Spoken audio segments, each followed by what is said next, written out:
Alors, on va commencer à parler de classification de documents. Je vais commencer juste par motiver ce problème-là. Donc, le problème de la classification de documents, c'est peut-être un des problèmes mentaux qui est les plus répandus. Il y a vraiment plusieurs problèmes avec des applications là, très répandues pour ce type de problème-là.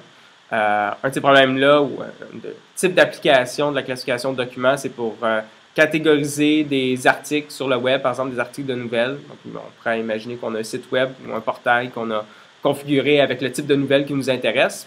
Puis à ce moment-là, ça prendrait donc un outil qui nous permet de prendre différentes nouvelles sur le web puis juste identifier lesquels sont des sujets qu'on a identifiés qui nous intéressent, comme la politique, l'économie, et ainsi de suite.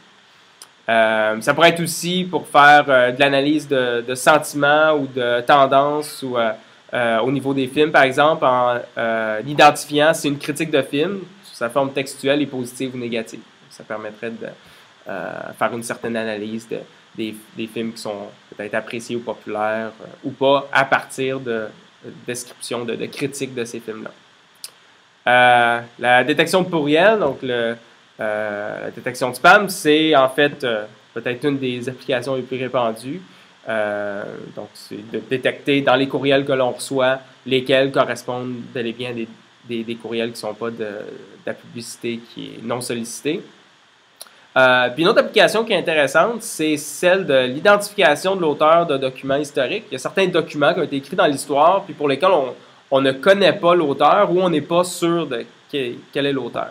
Et donc, il y a des gens qui vont essayer d'utiliser des techniques de traitement automatique des langues, puis des techniques statistiques pour essayer de s'informer, d'avoir une idée de qui pourrait être l'auteur de ces documents-là.